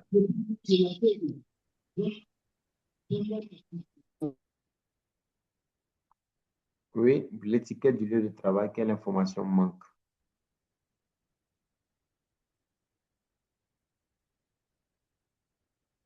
Oui, l'étiquette du lieu de travail. Oui, quelle information manque? Je regarde dans le chat. Le renvoi à la fiche de données de sécurité. Merci, Monsieur Bakiono. Donc, le renvoi. Donc, l'étiquette que nous-mêmes, on va concevoir, si l'étiquette du fournisseur, par exemple, a disparu, ou pendant sa manipulation, déjà, c'est détérioré, nous-mêmes, on va fabriquer notre étiquette, mais on doit pouvoir voir le nom du produit, les conseils de prudence, et le renvoi aux utilisateurs pour leur dire, pour plus d'informations, qu'ils peuvent aller consulter la fiche de données de sécurité donc, de ce produit. Donc, voici un peu ce qu'on devrait comprendre sur l'étiquette. Partant de l'étiquette du fournisseur avec les éléments qu'il comporte, l'étiquette du lieu de travail avec les éléments aussi qu'il comporte. Maintenant, la fiche de données de sécurité qui est le deuxième élément donc, du SIMDUT. Alors, c'est quoi la fiche de données de sécurité? La fiche de données, comme on dit, une fiche où il y a des données liées à quoi? À la sécurité pendant l'utilisation du produit chimique. Donc, c'est un document, si vous voulez, qui contient 16 rubriques, si vous voulez, 16 sections, si vous voulez, 16 grands points. Il va vous accompagner partant de sa fabrication jusqu'à son élimination. Il vous donne toutes les informations sur le produit chimique en 16 points, en 16 rubriques, en 16 sections. Donc, on va voir ces 16 éléments-là. Le premier élément, il va vous dire l'identification du produit, l'identification des dangers liés au produit, la composition, l'information même sur les composants. Quels sont les composants qu'on a pris pour fabriquer le produit? S'il arrive que le produit, pendant son utilisation, arrive à porter atteinte à un incident, un accident, quels sont les premiers soins qu'on doit pouvoir faire? Ensuite, quelles sont les mesures à prendre en cas d'incendie lié à l'utilisation de ce produit chimique? Par la suite, sixième point, les mesures à prendre même en cas de déversement accidentel par terre. Parce qu'on a dit qu'il porte atteinte aussi à l'environnement. La manutention, comment déplacer, tirer, lever ces produits-là pendant les déchargements et comment les stocker parce qu'ils ont une spécificité. On vous dit encore le contrôle de l'exposition et la protection individuelle, comment vous devrez vous protéger. Le 9, les propriétés physiques, chimiques liées à la fabrication du produit, sa stabilité, sa réactivité. Quelles sont ces données toxicologiques et ces données écologiques? Comment vous devrez l'éliminer en respectant l'environnement? Les informations relatives aussi au transport, les informations sur la réglementation qui régit sa fabrication et d'autres informations annexes. Donc, quand on parle donc de fiches de données de sécurité, c'est une banque de données. Par contre, sur l'étiquette, c'est la synthèse des informations les plus pertinentes qui doivent sortir donc sur l'étiquette qui est posée sur le produit. Pour qu'une fois que les travailleurs prennent en même temps le contenant, ils arrivent à voir, ah, ici, voici ce qu'on nous dit. Hein. Maintenant, s'ils veulent avoir plus d'informations, c'est beaucoup plus dans la fiche de données de sécurité. Et c'est dans cette fiche de données de sécurité que le HSE travaille pour que tous les produits chimiques qui sont sur son lieu, il arrive à les maîtriser. S'il y a eu déversement, s'il doit les éliminer, s'il doit les transporter, s'il doit les stocker, tous ces éléments sont consignés dans quoi? Dans la fiche de données de sécurité. Donc, elle doit aussi avoir 9 sections qui contiennent les renseignements particuliers. Donc, tout est déjà le titre donc, des sections. Cas donc de danger biologique. Voilà. Exemple donc de SIMDUT, certains produits sont exempts des exigences de l'étiquetage. Voilà. Parce qu'on a dit matière dangereuse utilisée au travail. On a dit une matière dangereuse, c'est toute matière qui, en fonction donc de leur fabrication, de leur composition physique ou chimique, peut porter atteinte à l'homme, à sa santé et à l'environnement. Donc, tout produit qui rentre dans cette définition, c'est une matière dangereuse. Maintenant, ici, on veut vous faire comprendre que ce n'est pas toutes les matières dangereuses en soi qui ont obligatoirement quoi? L'étiquette, la fiche de données de sécurité. Par exemple, on a des produits explosifs, tels que les bombes, par exemple. Ce sont des matières dangereuses parce qu'ils rentrent dans la définition, mais ce ne sont pas des produits, en fait, pour lesquels, pour leur utilisation, on doit donner une étiquette et une fiche de données de sécurité. C'est ce qu'on veut vous faire comprendre. On a des produits antiparasitaires parce qu'aujourd'hui, le besoin, il y a certains produits pour la santé où on utilise donc certaines matières dangereuses, mais qui vont jouer sur beaucoup plus certaines spécificités du corps. On ne va pas accompagner l'étiquette et la fiche de données de sécurité. Il y a des produits cosmétiques, la drogue, l'alimentation, le tabac, la cigarette. La cigarette, c'est une matière dangereuse, mais vous n'allez pas avoir une fiche de données de sécurité et aussi donc une étiquette à poser là-dessus. C'est ce qu'on veut nous faire comprendre ici. Donc, ce n'est pas toutes les matières dangereuses pour lesquelles on doit forcément avoir une étiquette, une fiche de données de sécurité. C'est ceux-là qui interviennent dans la chaîne de manipulation beaucoup plus en entreprise et qui peuvent porter atteinte directement. Ce sont ces produits-là déjà qui obligatoirement, on accompagne l'étiquette, la fiche de données de sécurité et un travail est fait en amont pour pouvoir porter l'information encore aux travailleurs. Est-ce qu'on a compris? Alors, si on a bien compris l'exercice pratique, examinez la FDS fournie et répondre aux questions. Donc, au sorti donc de ce module-là, un exercice vous sera donné avec une fiche de données de sécurité, bien sûr, avec un questionnaire que vous devrez faire et rendre pour ceux qui étant présentiel l'ont fait. Donc, au sorti, je vais vous l'envoyer dans le groupe toujours. Alors, déjà, on sait qu'une entreprise a des responsabilités. Donc, dans un programme SIMDUT, quelles sont les responsabilités en fonction donc, des chaînes de transmission? On avait dit que dans la chaîne de transmission, on avait 3 voies: le fournisseur, l'employeur et les employés. Le fournisseur, son rôle, c'est de faire quoi? Donc, on voit que tous ces éléments jouent un rôle très, très important dans le programme, dans la réussite du programme SIMDUT. Le fournisseur, son rôle, c'est quoi? C'est de classifier les produits en utilisant le SIMDUT, créer des étiquettes du fournisseur conformes au SIMDUT 2015, préparer des fiches de données de sécurité conformes au SIMDUT 2015. Lui, c'est son rôle. Par contre, l'employeur, lui qui est le premier garant de la sécurité de ses travailleurs, il doit faire quoi? Il doit s'assurer que les produits dangereux sont bien étiquetés. Quand on dit l'employeur, je rappelle toujours que c'est lui qui est le premier garant. Mais il peut recruter un HSE. En ce moment, c'est le HSE, la santé, sécurité du travail. Donc, c'est lui qui va remplacer l'employeur ici. Voilà. Donc, si dans la médecine du travail, ils vont travailler en collaboration. Donc, il doit s'assurer que tous les produits chimiques sont bien étiquetés, s'assurer que les FDS sont mis à jour, ensuite faire un travail en amont et fournir l'éducation et l'instruction à ce travail. Et il va évaluer son programme SIMDUT chaque année parce qu'il peut avoir des mises à jour et il va évaluer encore périodiquement les connaissances de ses employés pour voir est-ce que l'information qu'il avait donnée donc, est bien comprise. Pour répondre à ce que le principe de prévention dit, donner la bonne instruction donc, aux travailleurs. Alors donc, pour terminer avec la troisième chaîne, les employés naturellement. Voilà. Donc, vous allez voir que renseignements généraux sur le site, comment distinguer les programmes, tous ces éléments doivent pouvoir ressortir donc, dans l'éducation, l'instruction. C'est à vous donc de pouvoir implémenter, ce ne sont pas le programme, l'emplacement des fiches de données, et vous devrez les montrer tous les procédures que vous allez mettre en place liées à l'utilisation des produits chimiques, que faire en cas d'urgence, tout ça. Maintenant, les employés, naturellement, eux, qu'est-ce qu'ils doivent faire? Ils doivent suivre ce que vous leur avez donné comme information, instruction, formation. Ils doivent ensuite lire les étiquettes et la fiche avant d'avoir accès aux produits chimiques. Ils doivent suivre les procédures élaborées par vous. Il doit savoir ce qu'il faut faire en cas d'urgence. Il doit savoir où trouver plus de renseignements. Il doit se laver les mains après manipulation et il doit poser des questions donc s'il ne comprend pas. Donc, voici un peu ce qu'on devrait comprendre dans le programme SIMDUT. Donc, 3 points importants dans l'élément du SIMDUT. On a l'étiquette, la fiche de données de sécurité et l'information qu'on va donner aux travailleurs. La classification donc, des dangers, les précautions à prendre, les pictogrammes, tout et tout. Donc, tout est à votre disposition. Est-ce qu'il y a des questions? Avant de poursuivre donc, avec les pictogrammes. Questions? Est-ce qu'il y a des questions?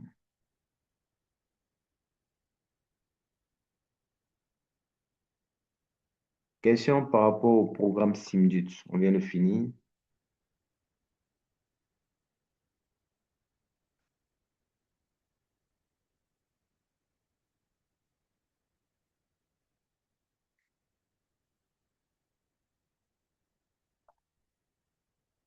Est-ce qu'on peut avancer? Est-ce qu'on me reçoit? Question par rapport au SIMDUT. Est-ce que tout le monde comprend? Tu peux aller, monsieur Balo. Ok, merci, monsieur Zongo. Alors, donc, on poursuit avec donc, les pictogrammes de sécurité, leur évolution. Donc, ils ont évolué. On avait dit que la couleur rouge, qu'est-ce que la couleur rouge représente à nos yeux en tant que QHSE? La couleur La rouge, couleur rouge représentait le danger, un danger. le danger. Merci, monsieur Nikema. Le bleu, le bleu, la couleur bleue, La couleur bleue attirait notre attention. la couleur bleue attire notre attention, on est d'accord? Est-ce qu'on est d'accord? Est-ce qu'on est d'accord avec monsieur Nikema? Le bleu,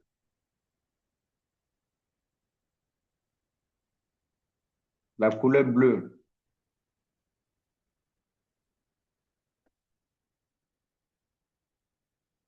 les panneaux bleus qu'on voit en ville là, quelle information ces panneaux-là nous donnent? Quelle interprétation on doit tirer de la couleur? Le bleu.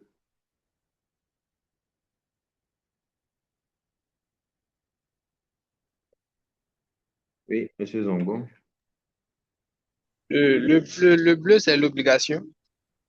Le bleu, c'est l'obligation. Donc, partout où on voit la couleur bleue, c'est l'obligation. Monsieur Bakiono, obligation. Donc, la couleur bleue oblige.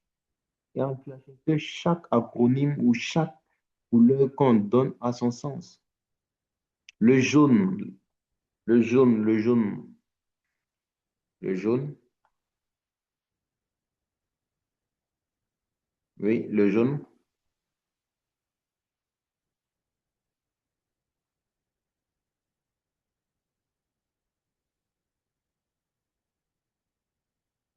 Le jaune. Qu'est-ce que le jaune représente pour nous? Oui. Généralement, en BTP, le jaune signifie construction. Signifie les travaux publics. Mais je ne sais pas ici, ça signifie quoi. Donc, nous sommes en QHSE, monsieur Zongo. Donc, en QHSE, qu'est-ce que le jaune signifie pour nous? Quand on voit la couleur jaune, c'est des choses qui sont connues, hein. Et demain, on vous prend pour un projet. Si pour telle pancarte, pour telle information que vous nous donnez, on voit que la couleur n'est pas conforme, c'est-à-dire vous-même, vous êtes en non-conformité.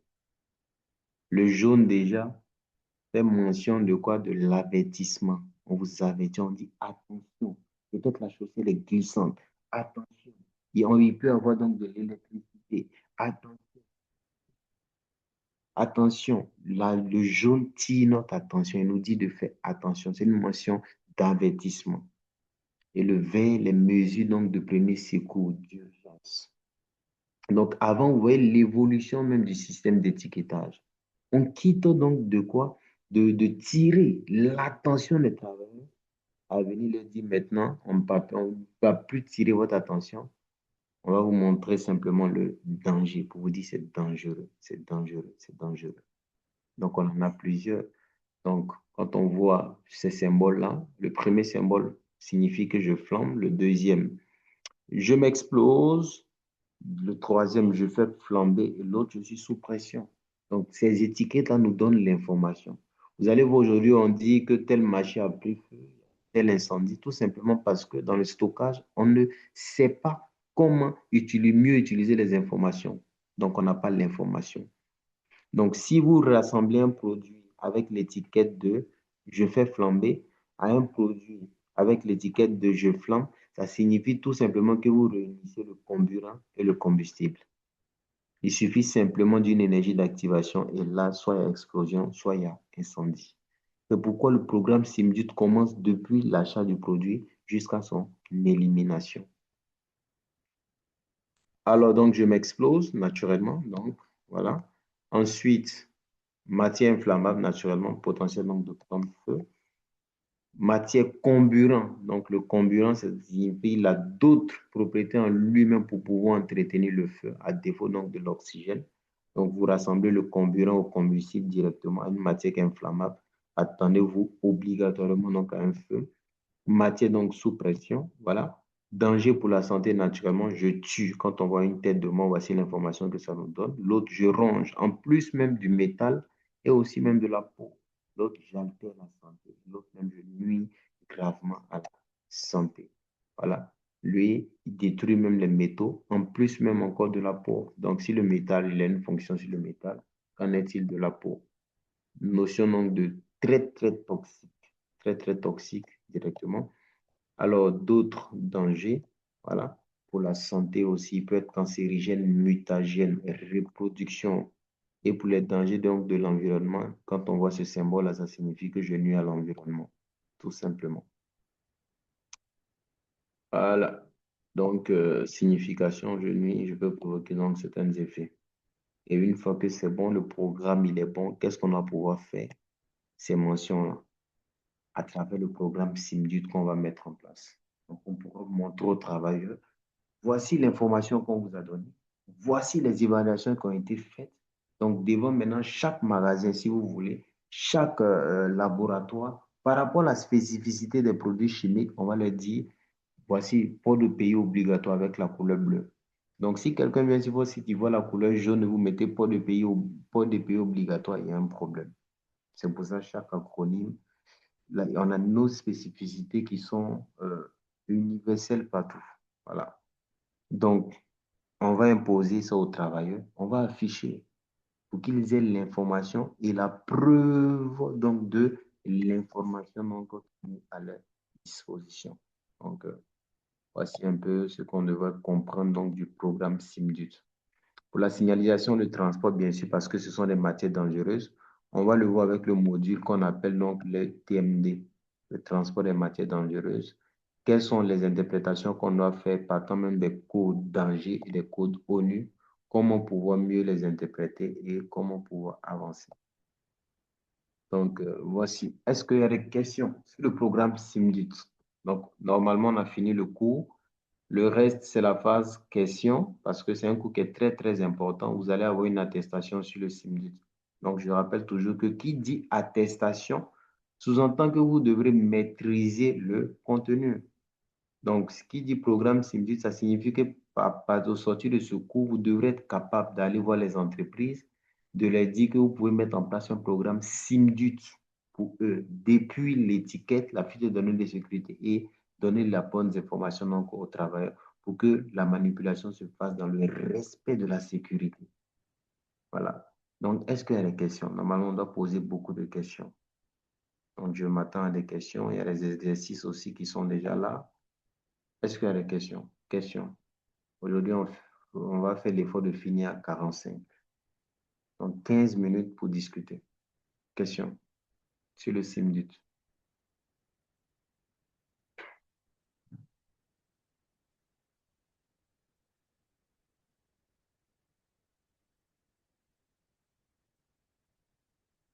Oui, questions sur le programme SIMDUT.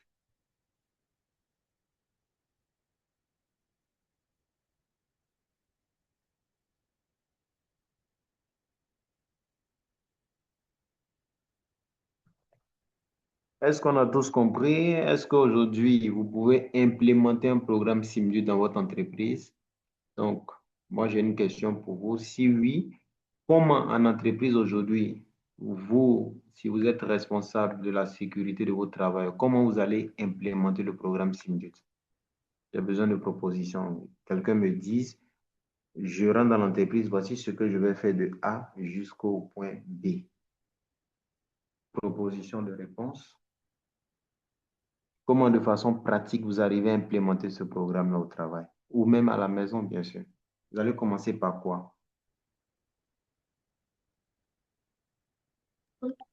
Alors, pour ma part, moi, je vais commencer déjà à identifier les matières dangereuses. Alors, et à après avoir... identifier, voilà, on va argumenter, très, très important, à faire quoi? À identifier, faire l'inventaire. Si on ne fait pas l'inventaire, on ne peut pas même pour un programme sur quelque chose qu'on ne connaît pas.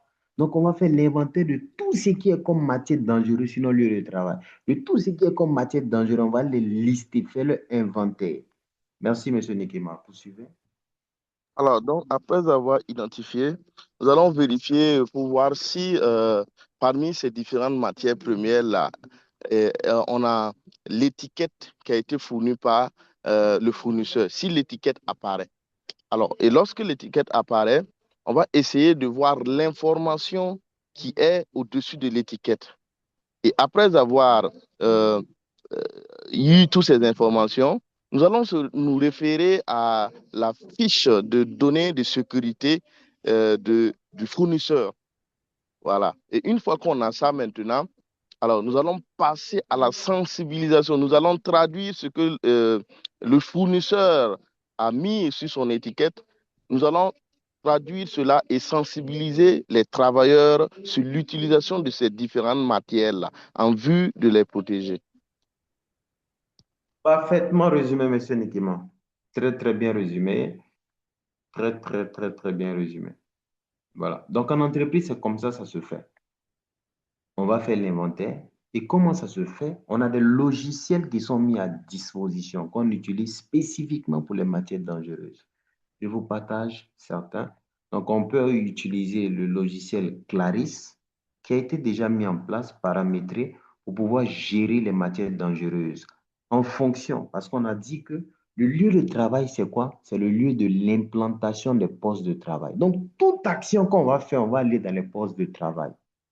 Pour aller voir dans ce poste de travail-là, quelles sont les matières dangereuses que vous utilisez. On va les faire l'inventaire dans chaque poste de travail avec son inventaire.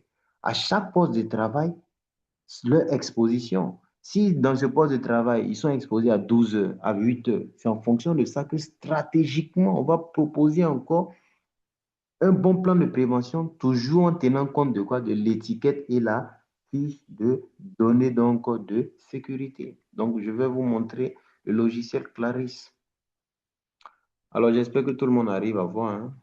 Si vous voyez, merci de confirmer. Clarisse, normalement, il est partagé. Est-ce que tout le monde arrive à voir Clarisse? Merci de confirmer.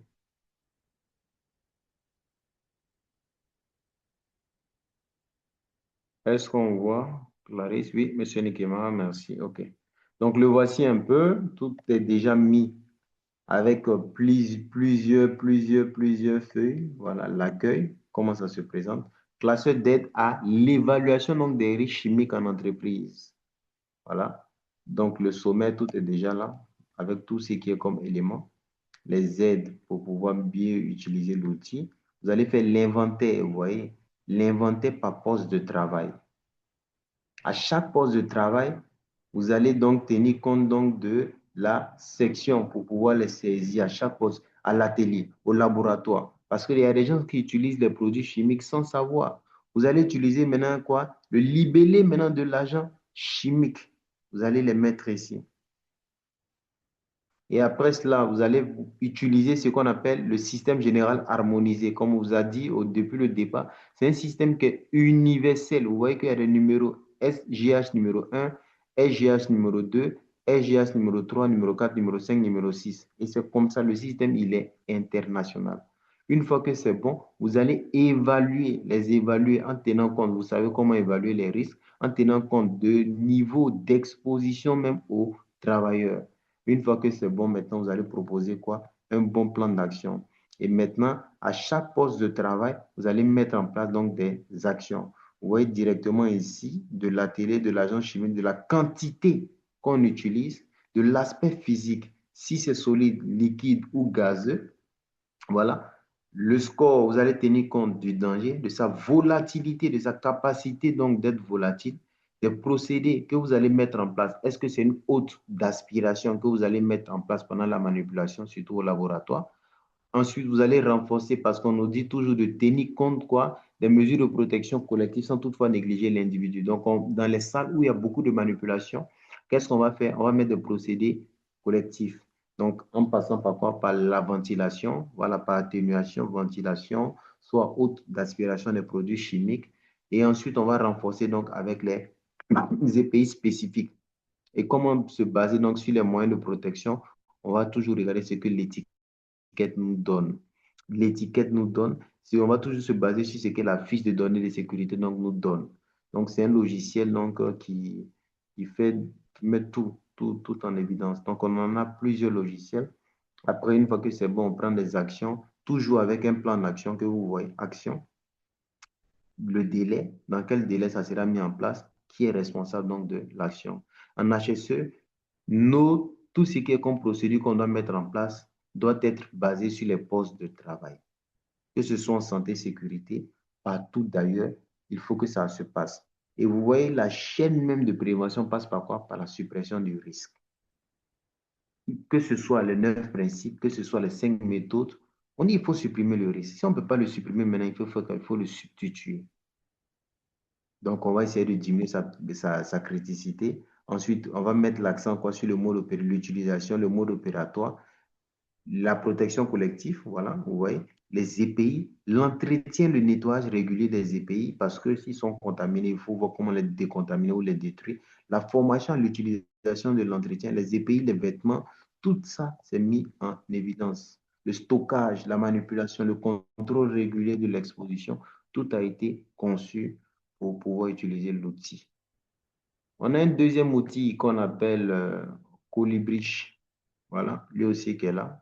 Donc, chacun regarde en fonction déjà il essaie de voir, en fonction déjà de la spécificité de chacun, avec l'élément lequel il se sent à l'aise. Vous voyez, on commence toujours par l'étape identification. Donc, on va faire l'inventaire toujours.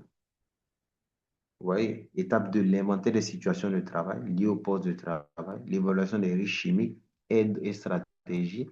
Ensuite, l'étape 3, action de prévention. L'étape 4, c'est quoi?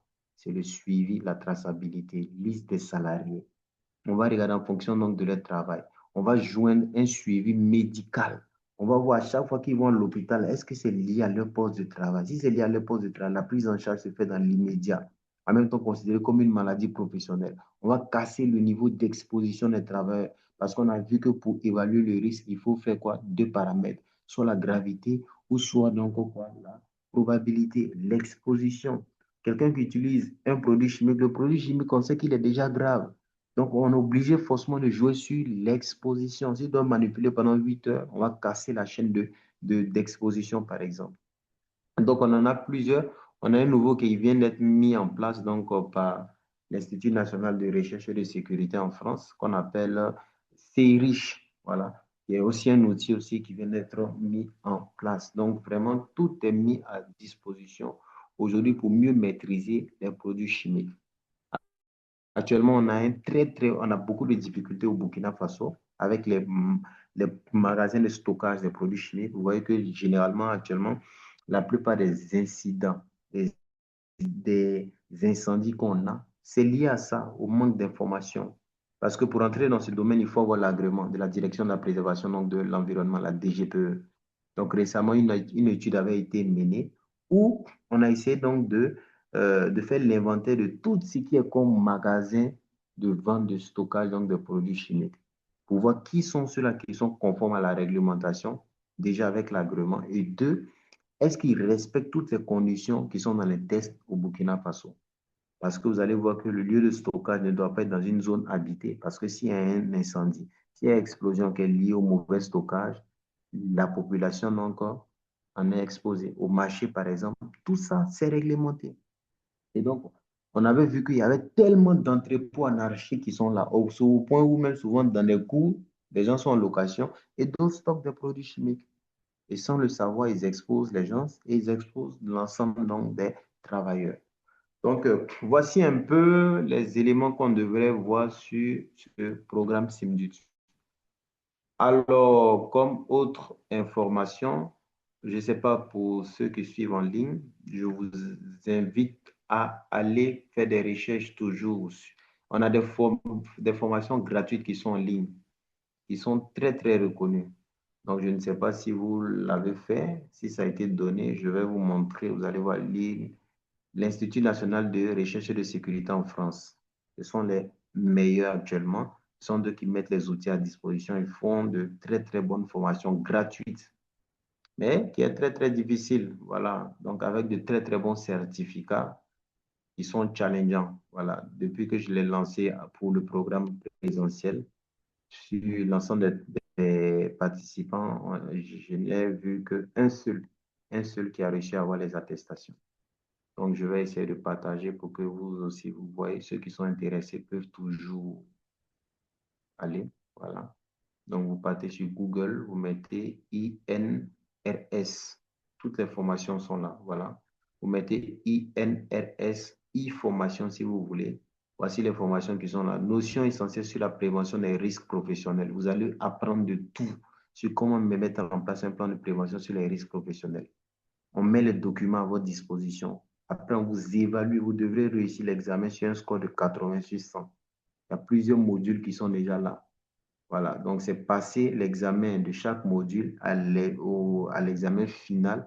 Si vous validez 80 déjà sur 100, que vous pouvez télécharger l'attestation avec votre nom, tout. C'est gratuit, mais c'est très, très reconnu.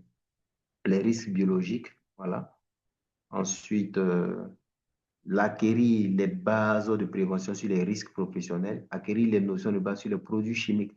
Les produits chimiques, vous allez revenir encore sur le SIMDUT, la fiche de données de sécurité, l'étiquette, vraiment, c'est un très, très grand programme.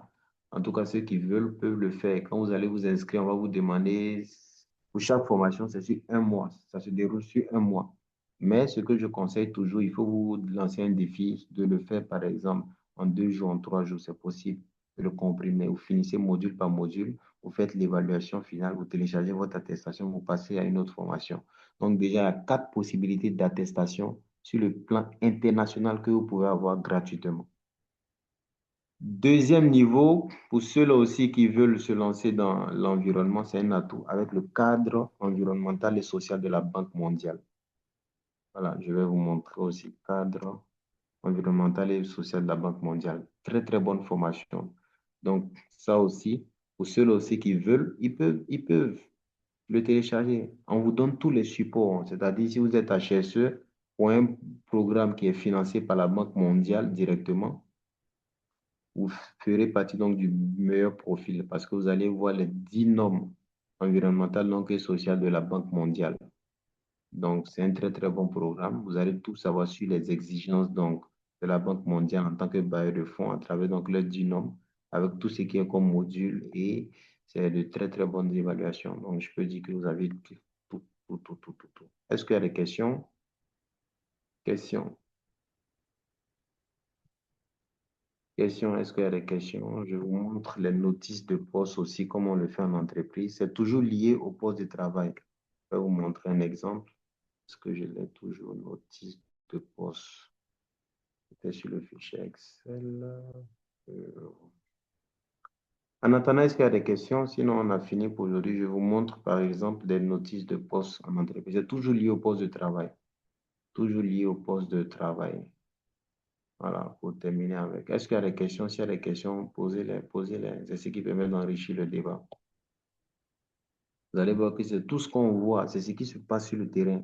Raison pour laquelle on met l'accent vraiment sur la compréhension, les retours surtout des exercices, parce que pour ceux qui envoient les exercices, c'est vrai que ça ne se fait pas dans l'immédiat, mais je fais toujours quand même un effort d'apporter certaines corrections. Et c'est des choses qu'on utilise sur le terrain. Vous voyez, par exemple, ça, c'est notice de poste, voilà, à notre niveau. On va au niveau de chaque poste de travail. On va leur demander quelle est la phase de leur travail. Le HSE, ce n'est pas celui-là qui connaît tout, non. Il accompagne les travailleurs, il les demande simplement leur travail quotidien, comment ça se fait. Nous, notre rôle, c'est d'identifier les risques et de proposer des mesures avec eux pour les permettre de travailler en toute sécurité. Ici, ils vont nous dire mise en service de la machine d'abord via la moelle électrique, la machine en fonctionnement, et on fait monter les sacs vides. C'est toutes les étapes. Et c'est comme le GHA, c'est comme le GSA, c'est comme aussi l'APD. Voilà.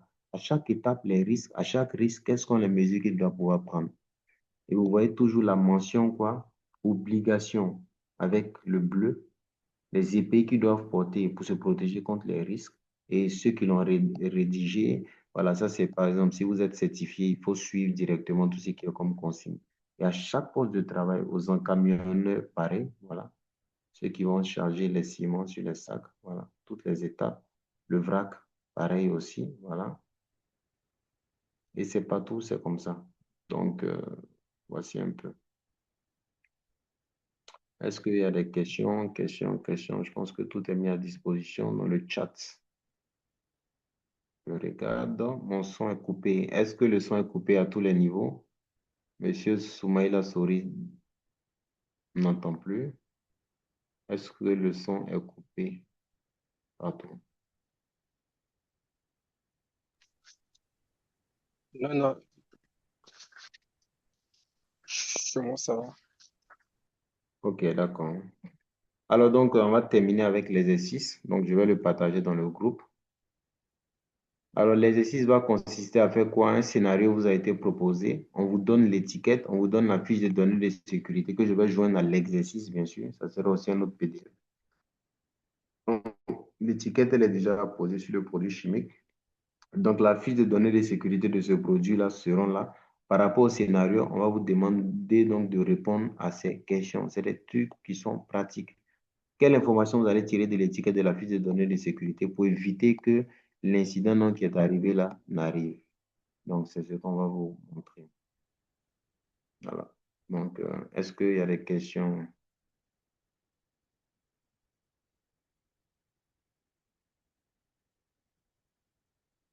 Voilà. À côté de ça aussi, un second exercice, voilà, parce que ce sont des modules spécifiques.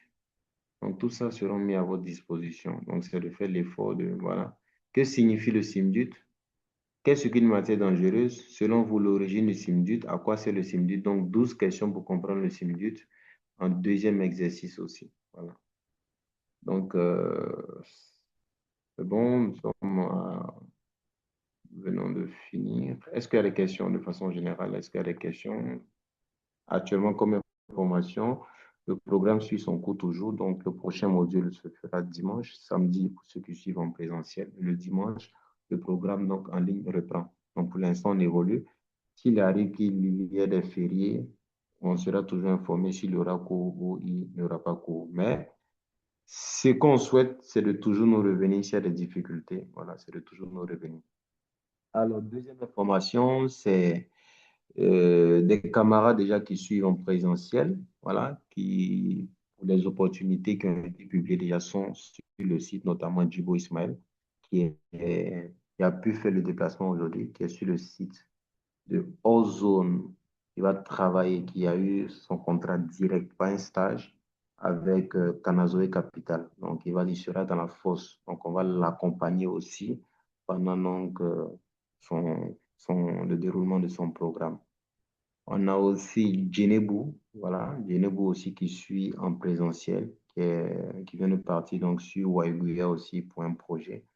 Donc tout se passe bien pour le moment. En attendant, on attend aussi la reprise de service donc de M. Go Issouf. Voilà. Donc M. Nikima aussi est toujours là. S'il y a des difficultés, n'hésite surtout pas. Donc, s'il y a des questions, s'il n'y a pas de questions, je vais vous remercier, voilà, de votre présence. Tout sera mis donc à votre disposition. Voilà. Donc, bonne soirée à vous. Prenez soin de vous. Et bonne fin de semaine surtout. Donc, rendez-vous dimanche.